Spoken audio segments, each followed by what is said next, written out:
but your brain is your biggest sex organ. And so, how you get it involved and how you can flip the switch is to do a few different things. And as women, we tend to be multitaskers. So, we have 15 things going on in our head, and we're probably 2 or 3 days in the future. Just practicing, even having some transition time. Like, say if your partner is showing you that they want to have sex and you're like, okay, well, I don't think it's going to happen. Maybe try and say, okay, give me 15 minutes so I can get ready. And then stop and breathe. Maybe take a couple deep breaths. Maybe go take a quick shower, put on something that feels good to you. Sometimes just taking the shower and being naked is enough, right? It's having some transition time.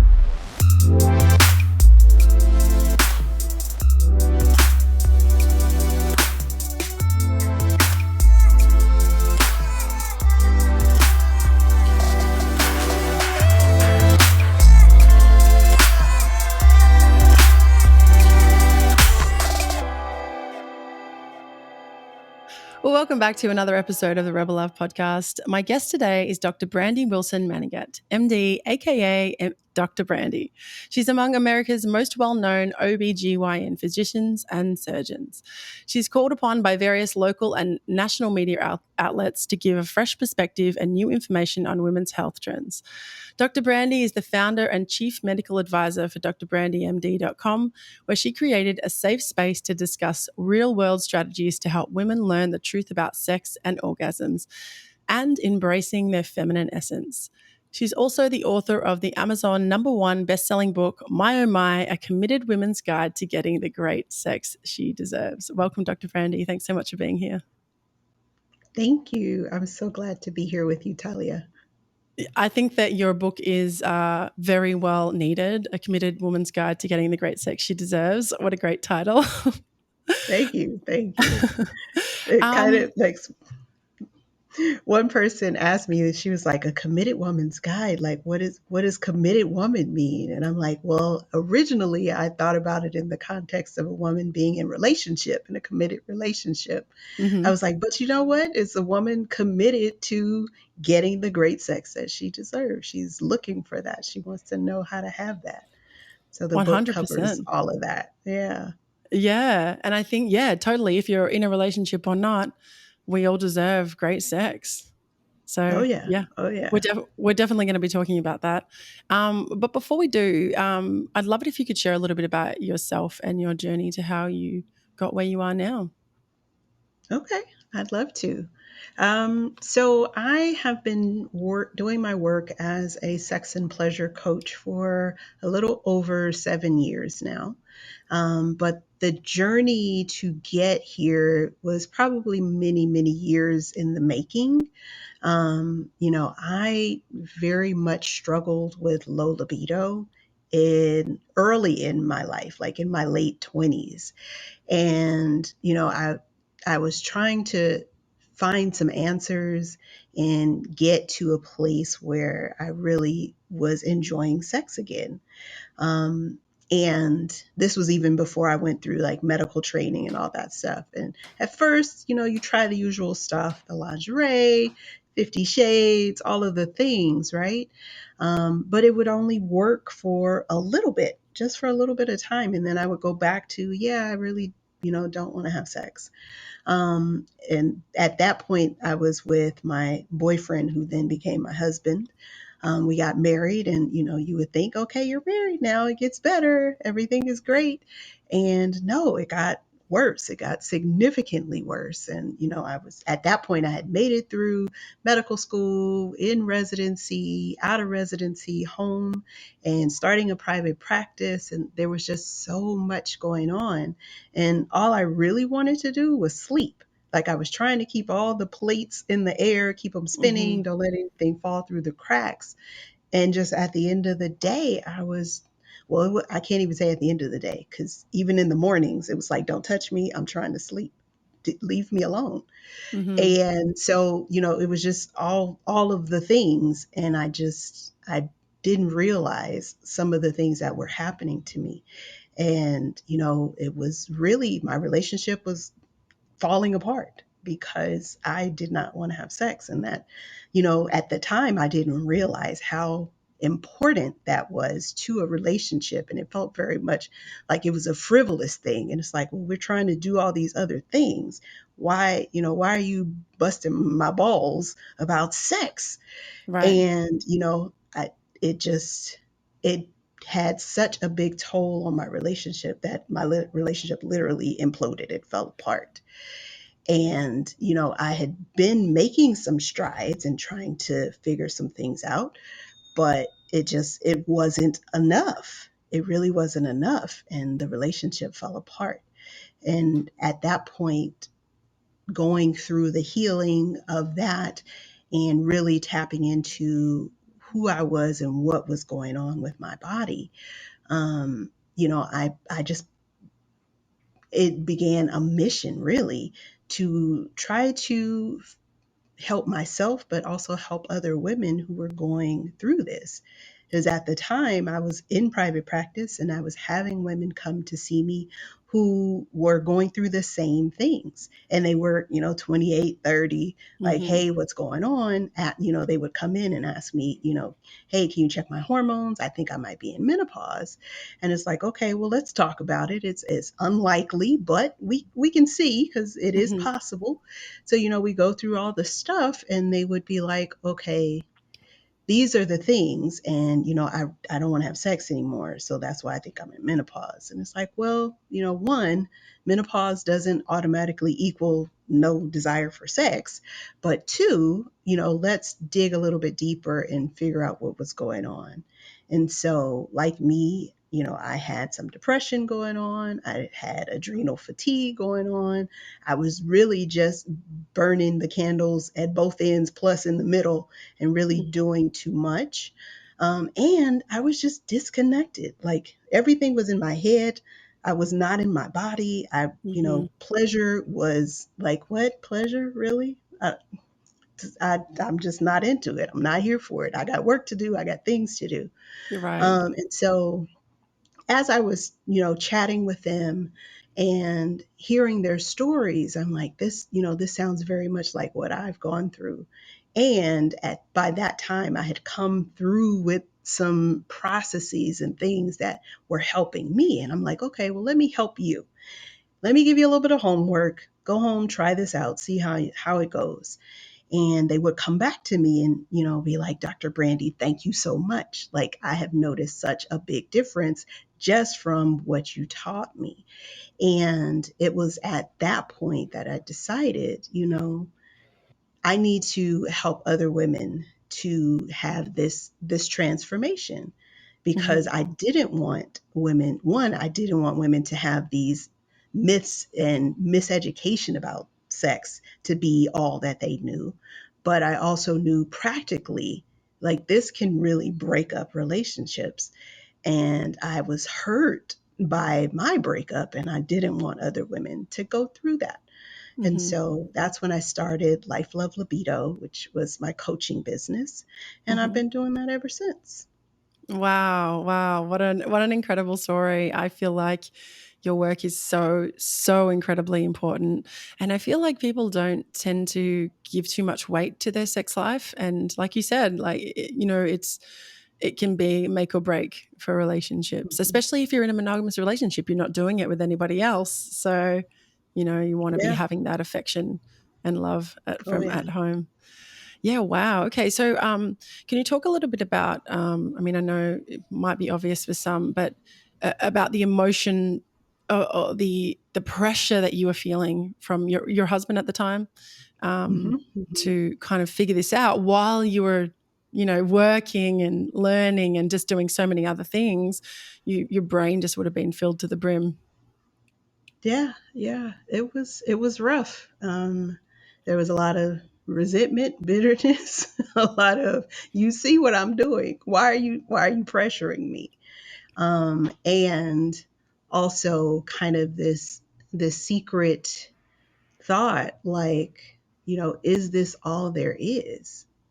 Right. And why? Like, and my belief system is that God made sex, and so in making it, he made it as a gift for us. So it's Mhm. supposed to feel good. It's supposed to be Right. this good thing. Mhm. And, it wasn't. And it's like, well, I'm married and it's supposed to be good. And I don't understand why it's not good. And then I got the pressures of, okay, but I need you to do this. And I'd like to do this. And it's just with you. So, what are we going to do? Right. And it was this tug of war, and it's like, okay, well, do I just do it and take one for the team, or do Mm. I just say no? And there were many times where it's just like, okay, well, I'm just going to let you do what you need to do, and you got 5 good minutes, and then I'm gonna need you to Oh. get off me because I can't. And so it was just this heartbreaking time most of the time. And it was horrible because I would, to get in the mood was really, really bad. Mhm. But actually, once I was into it, it was like, okay, this doesn't feel bad. Like it feels Mhm. good. So why am I having these issues? And, it would, as much as I was like, I'm so tired and I'm just not in the mood and I don't want to do this, at the same time, my husband would approach me and I could see the frustration. I could see the hurt. I could see, the rejection as I would say no. And he would turn over and just kind of sigh. And it was like, I don't know what to do. I don't know what to do. And at one point, you know, we had tried in the morning because he was loving morning times. And I'm like, why are you touching me? It's too early. I'm not a morning person. Stop Right. messing with me. And, it was just like, again, we couldn't make it happen. He left to go to work. He was very frustrated, and I was just like ruminating, like, how am I supposed to please my husband? How am I supposed to want and have more sex if I don't even like sex? Because I had made that assumption, that had been the connection of, if I didn't want it, then I must not want sex and I must not like sex. And so Mhm. as I was just like, how am I supposed to do this? How am I supposed to do this? My brain, my subconscious, I think my inner guide really came to me and was like, do you really not like sex? And that just kind of stopped me in my tracks. And I totally was just like, wait a minute, do I like sex? And I had to think back. And I'm like, no, I do like sex. It feels good. It's a nice thing. Mhm. And, well, if I like sex, then what is the issue going on here? And Mhm. then I had to think about it. I'm like, okay, well, I don't necessarily like how he's approaching me. So maybe if we tweaked a little bit of that, it would, Mhm. be better. But yeah, but I had also, like, even in our conversations, my husband, we would have numerous conversations. Never got to any conclusions about anything, but numerous conversations. And he was always like, well, at the end of it, well, I like sex and you don't. So that was also kind of running through my head, like, okay, well, I don't like sex and da da da da da da da da. And so I had to break a lot of the limiting beliefs that I had in my head around sex, first and foremost. And then start to explore, like, really, what does sex mean? What does it mean? Mhm. And I understood it differently as I started to explore what it was that I wanted, what it was that I needed from Mhm. a sexual relationship. And it was more than just the orgasm. It was more than just that physical sensation. Like, I needed the mental connection, I needed the emotional connection, and even the spiritual connection. Like, I needed it to be um, almost like a sacred event. Mhm. And it wasn't. And so once I was able to clearly see that, um, and it took years because there was, okay, let's learn about this, oh, let's learn about that, oh, that actually is impacting my libido and I really want to have sex. Okay. Yeah. So all of that I did, just in terms of really tapping into my feminine essence and figuring out who I was, Mhm. is what went into how I was helping other women. Mm. I really love hearing you say that because I've had a lot of different types of sex. And I think that what I'm hearing, and correct me if I'm wrong, and perhaps some of your patients tend to make themselves wrong. It's like, oh, I've got a problem. There's something wrong with me. And it's like, well, hang on. I love that you took a step back and said, well, because he said, like, well, you don't like sex and I like sex. And then you had in your head, oh, well, that must mean it's me. And it's like, no, not Mm. really. Like, Yeah, there's it's complex. So, it's definitely complex. Yeah. mm-hmm, mm-hmm, And yeah, a lot of women that I talk to, they come to me and they do feel like they're broken and like yeah, something is wrong with them. mm-hmm, And it's like, well, no, very, very rarely is the equipment not working and all the right, stuff not working, right? mm-hmm, But we have to we have to tap into the things that help the process, and a lot of times unknowingly we're doing things that are hurting our natural inclinations around sex and libido, or we don't understand it. So mm-hmm, yeah, mm-hmm. it's important for me to, when I do the work that I do, to not only affirm women in what they are experiencing, but also to help them to look at it in a way where they're not like, oh, something's wrong with me. I'm broken. Right. Totally.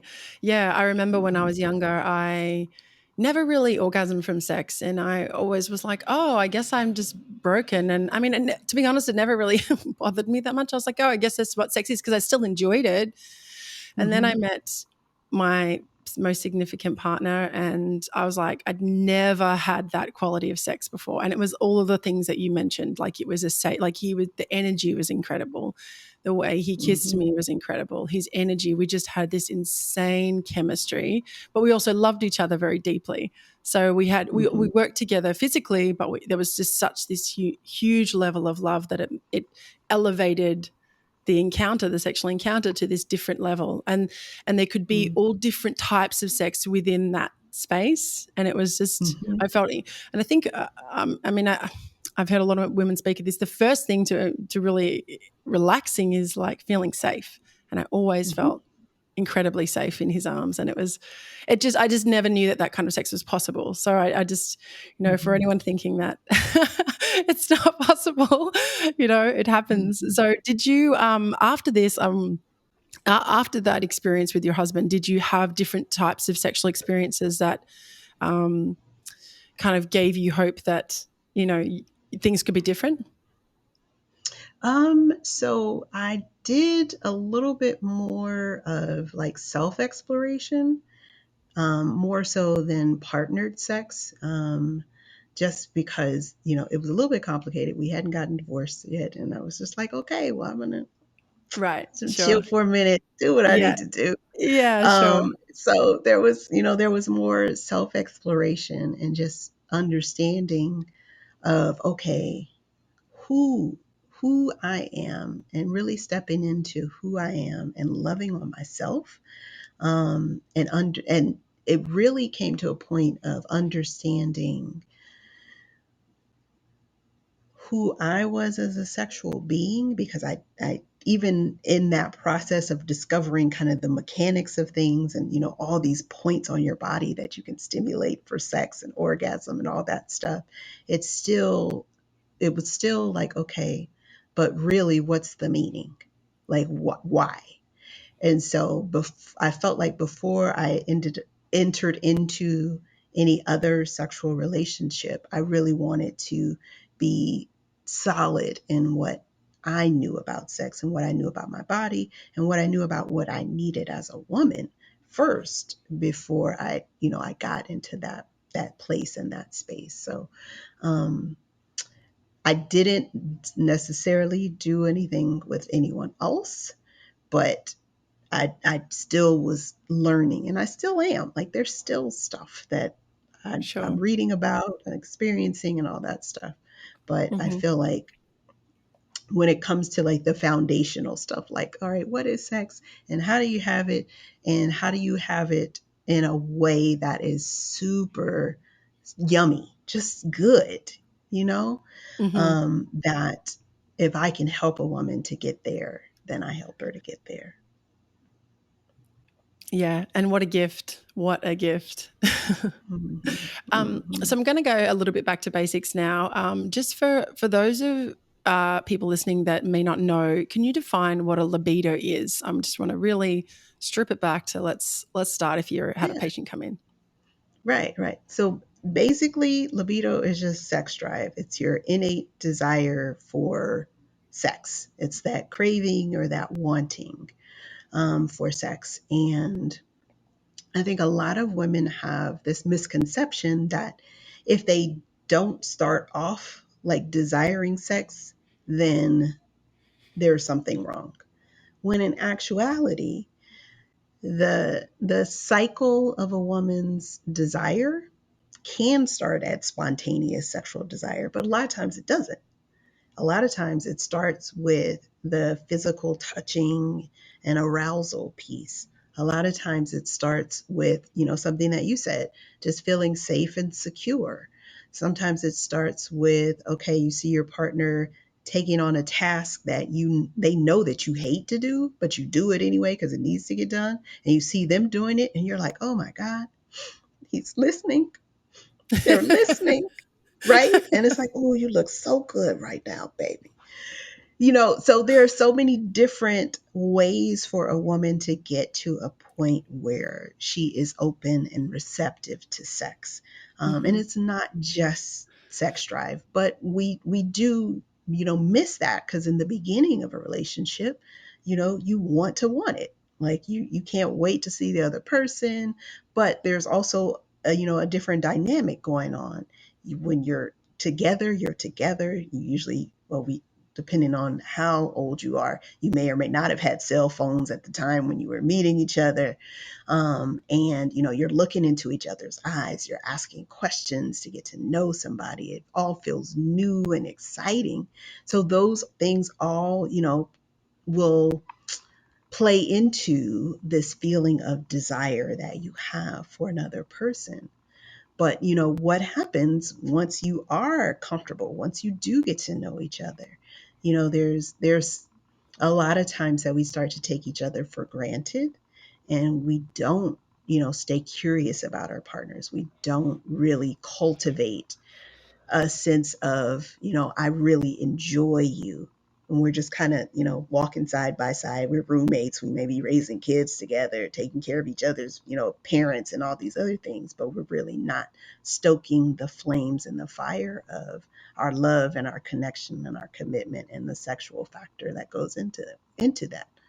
Hmm. But libido itself, to answer your question, I know I went off topic just a little bit, No, but no, it's super libido useful. is just sex drive. Hmm.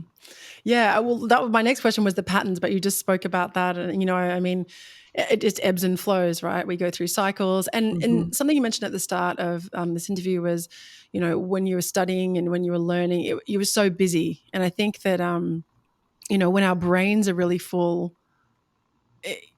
like you said, you just don't have the capacity or the bandwidth Hmm. to Hmm. even kind of, I know it sounds bad, but even kind of think about it. It's like, I'm just not in that place Hmm. right now. Yeah. So that brings me on to my next question. What's the role our brain plays in our libido, and how do we begin to stimulate the part of our brain to keep our libido strong? Because this word complex keeps coming up for me. It just feels like there's just so Hmm. many elements to this. Hmm. There is. And your brain really is the starting place for sex. Like most people think about other sexual organs and other parts of our bodies as being involved in sex, but your brain is your biggest sex organ. And so, how you get it involved and how you can kind of flip the switch, so to speak, is to do a few different things. One, like you said, just being super busy. And as women, we tend to be multitaskers. So we have 15 things going on in our head, and we're probably 2 or 3 days in the future planning stuff. And so we're not here in the present, in the now. And so, just practicing even having some transition time. Like say if your partner is showing you that they want to have sex. And you're like, okay, well, I'm doing 15 other things and I got these other things. I don't think it's going to happen. Maybe try and say, okay, give me 15 minutes. Honey, if you have kids, can you put the kids to bed? Whatever, I'm going to take this 15 minutes so I can get ready.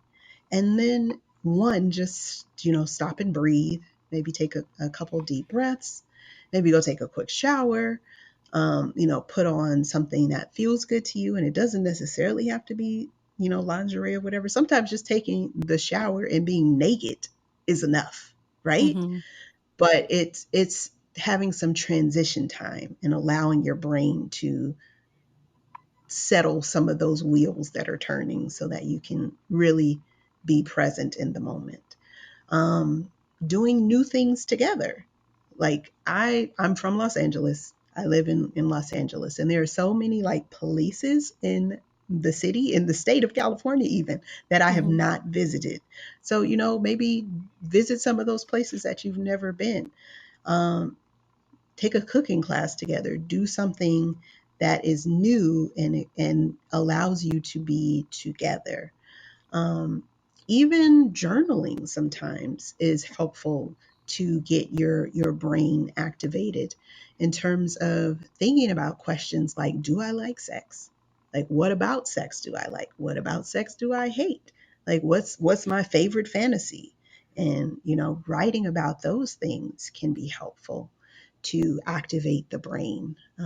So there's so many different ways that we can activate it.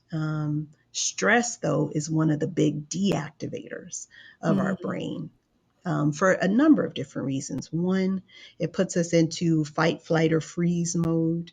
And when it does that, that's telling your body, hey, you're in danger. So if you're in danger, if your body thinks you're in danger, your body's not going to be trying to have a baby and trying to Yeah. make a baby. So it's like, yeah, no, sex, not so much. It's just not going to happen Mm-hmm. just on that level. But then it also affects your hormones because the same molecule that is in the body that gets used to create cortisol and some of the stress hormones is also the same molecule that in a different set of situations would be directed to make your sex hormones. So estrogen, testosterone, progesterone, these kinds of things. So your body has to make a choice. All right, we got this limited amount of this precursor. Which way are we going to go? And if you're stressed, it's going to go to what's going to keep you alive as opposed to what's going to go to help you to make a baby. Mm. So, yeah. That makes a lot of sense. Yeah, you mentioned some really good things there. And one thing came up for me actually, a friend of mine, exactly what you're saying about going out and doing a cooking class together or doing something in your city that you haven't done before. My girlfriend was telling me that her and her partner, because of the pandemic, we've all been locked down. And, she's like, I've been with my family and we haven't really been out and seen anyone. And we all went away when lockdown lifted. We all went away together in a house with a bunch of other families and kids. And she said, I realized that my partner and I work really well together in groups with other people. And we never actually get Mm, that because we're always either one of us is with the children or we're with the children together. And we don't go out together with the kids or mm-hmm, even just as mm-hmm, a couple. And she's like, I didn't realize because it's been so long how much that is generating this lovely energy between us because we thrive in that environment. And when she had that mm-hmm, realization, I mm-hmm. remember thinking, oh, wow, what a great observation.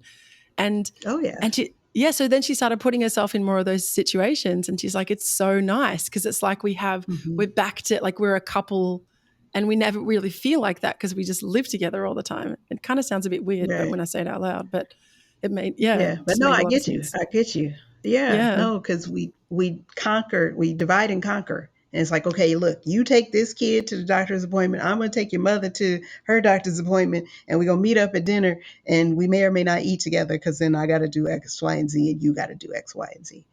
So exactly. yeah. Yeah, so to have Hmm. those experiences where you get to live life together. makes, Yes. all that difference. And another thing you said really stood out to me of like, kind of made me think of the love languages of like, when people are doing things for you, like that's sexy, like that's going to get, maybe your love language is acts of service, and like that's actually Mm-hmm. really sexy. So that might be something that's going to Right. get you in That the might be mood. the thing that'll tip the scales, and it's like, okay, well, maybe, yeah. Yeah. Beautiful. Okay, so let's move on to orgasms now, because I know that, like I said, like when I was younger, I don't know, I just never really thought about it. I never shamed myself for it or thought it was bad. I just thought, oh, okay, this is what my sex life's going to be like, until I Hmm. had that amazing relationship, and I was like, oh my gosh, I didn't know what I was missing. Right. I didn't know what I was missing. Wait. Yeah, I didn't know what I was missing.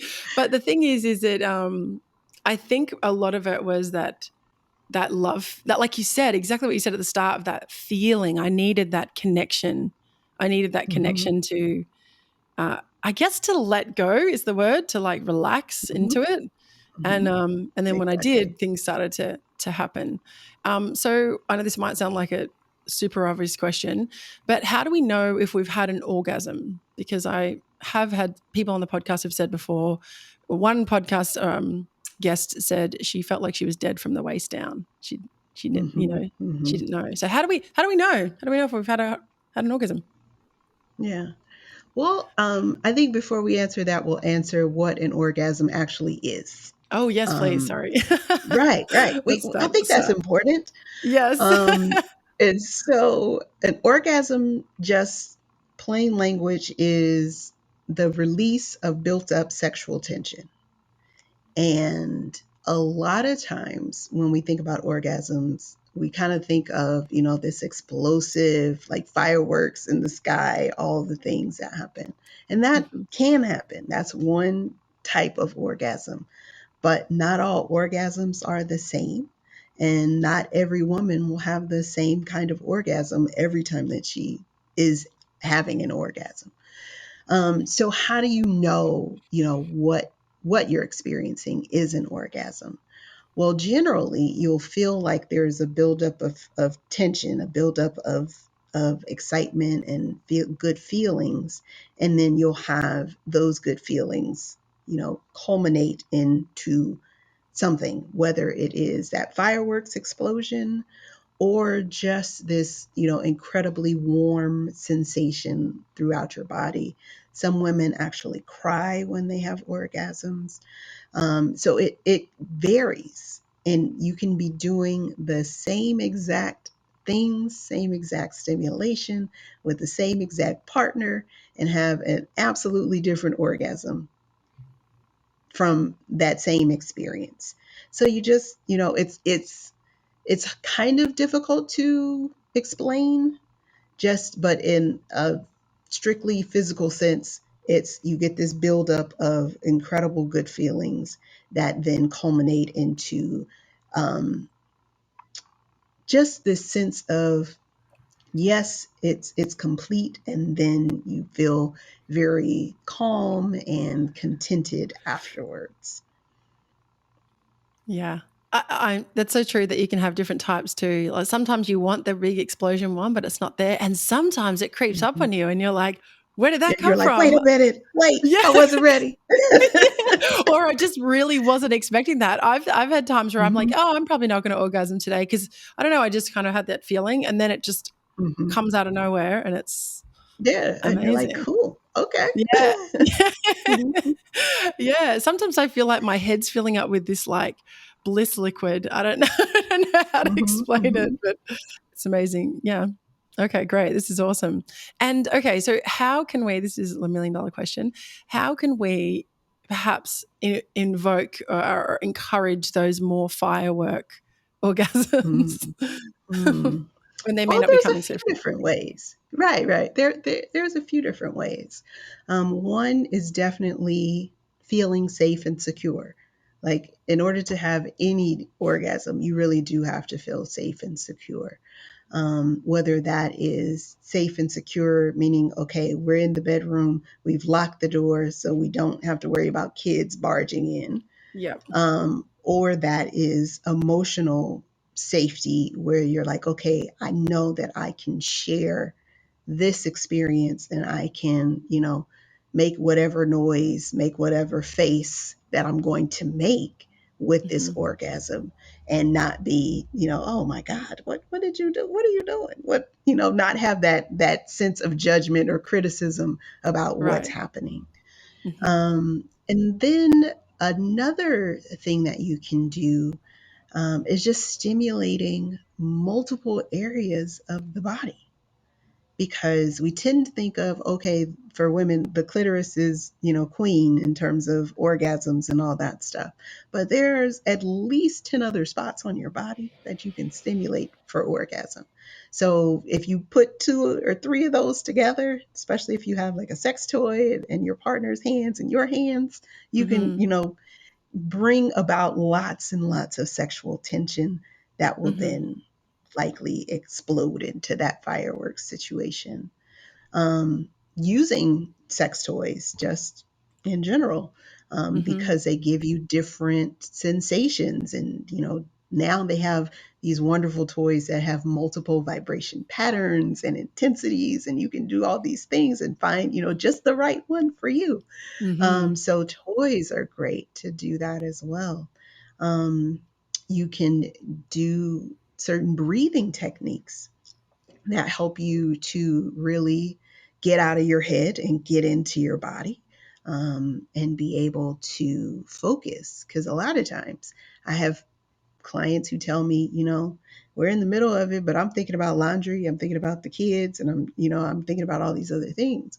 Well, you really have to be present in the moment to Mhm. truly experience those like fireworks orgasms. And so focusing on your breathing, your partner's breathing, focusing on how they feel, how they're touching you. So just Mhm. just getting into the moment. That's also a good way to be able to have an amazing explosive orgasm. Yeah, and just what came up for me when you said that as well, when you are incredibly present with your partner, especially in that very extremely vulnerable moment, it's just really incredibly respectful to be like, "Hey, we're in Mm, this moment. I'm with you. Let's be here." But mm, I do understand that life is, incredibly busy and complex. That word mm, keeps coming mhm. up. But yeah, okay, wow, these are Yeah, great. Mm, thank you. you're welcome. You're welcome. Um, I did have something. I'm not sure if you can help with this, but I love sex toys. I think sex toys are amazing. I think they help a lot of couples, and thankfully, I've been in great situations with partners where they haven't felt threatened by them. But I have heard stories, especially through the blog, of women wanting to bring sex toys into the bedroom and their partners feeling threatened by that possibility. Mhm, Do you have any mhm. advice around that for women? Um, I think part of it is just beginning to have a conversation, because a lot of times we don't talk about sex with our partners. Like I was talking about sex with my partner because it was a problem, and Mhm. he was like, "Look, I can't." But Yeah. we really aren't having like regular conversations about our sex life, and do we enjoy this, or would we like to try something different. So even just having a conversation around general sex topics. What's your fantasies that you have? What specific positions really feel good to you? Just beginning to have that conversation first, because if you're not having any conversations and you just pop up and be like, listen, I got this toy, I want to try it. It could be problematic. It could be Yeah, right. problematic. So you want to start having some general conversations. Right. um, I think, and you can also begin to use like checklists. Like I have this checklist of yes, no, maybe. And you and your partner can both fill it out and say, okay, are you into this? Yes, no, maybe.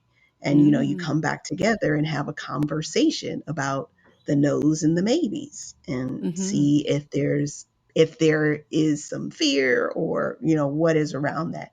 And obviously respecting if somebody's like, no, that's a hard no, I'm not, Right. I'm not doing that. Yep. But being able to just explore those things, I think, is important. Mm-hmm. Secondly, I think just being able to kind of reassure your partner in how you and how you're approaching it, because sometimes your partner is like, well, why are you wanting to use this? Am I not doing something good? Right. Am I not pleasing you? And so I think it's important to always, if you're giving any kind of feedback, you got to sandwich it in with good stuff, so you don't hurt anybody's feelings, you don't bruise any egos. So you start off with, babe, I really love it when you do this, because I feel, amazing. It feels whatever. I'd like to try this to see if it would make it even better, because I really love it when you do this. That just, it's the thing. And you're pumping up the ego, and you're saying, but I would also like to try this other thing. Can we do Mm-hmm. something different? Mm-hmm. I love that. Thank you for giving us that language. That's really, really helpful. What Hmm. about this? This brings us on to the next point. What about if we in ourselves are feeling shame around um, self pleasuring? Do you have any Mm, advice for that? Because I know that is, that some people grow up in yeah. environments Mhm. where it's It was shame. very much frowned upon, and yeah, Yes, yes, yeah. yes. So, you know, from from a religious perspective, I don't think that there's any specific um, restrictions on self pleasure. And so I really am of the mindset that it's a personal decision. Like, there's nothing that says you should do it. There's nothing that says that you shouldn't do it. I am also very much wanting women to explore their bodies and to learn what feels good. And sometimes that does have to happen without your partner. Sometimes you need to have that space to just, let loose and really see what is possible with your body. Um, and that may or may not be masturbation in the sense of, okay, I'm doing this specifically because I want to have an orgasm. I think that is more of self exploration. But do I think that masturbation is wrong? Not in and of itself, but I think it's a personal decision for everybody. Hmm. Okay, so what would you say, just before we wrap up here, what would you say to someone who walked into your office and said, I want to have sex again? Perhaps who was in a similar situation to you. I want to have sex again, but I just don't right now. But I do want Mm, it. Like I'm seeing the hole that it's leaving in our relationship or my relationship. Can you help me? mhm. Absolutely. Absolutely. Um, So, obviously, first I would start off with just asking, how long has this been going on for? Is this a new thing with this partner? Has it been going on for all of your life? What's the baseline? What's going Hmm. on baseline? And then just kind of depending on where they are and what's happening, I try to start off with just basic things of make sure you get enough sleep. Make sure you are moving your body and exercising. And then make sure that you are getting enough me time. And so the sleep piece is super important, because the number one reason that women are like, I don't want to have sex, is because I'm tired. So we got to get the sleep together. But it also, if you're not getting enough sleep, especially chronic sleep deprivation, and that can be not getting enough hours of sleep or having significant interruptions in your sleep. That actually will put you into that high stress state, cortisol levels. Your body's like, nope, it's not time to have no babies, so no sex, and Mm, it's throwing your hormones off. right. So sleep is probably the first thing that we address. Second thing, with moving your body. So one thing that we don't do is get up and move.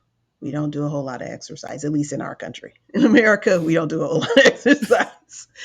And for me, exercise actually is a bad word. I, I can't exercise for exercise sake, but I can get up and move my body. Right. I can dance, I can, go ride a bike, go, Yeah. roller skating, whatever. But Yeah. exercise, no, don't talk to me about that.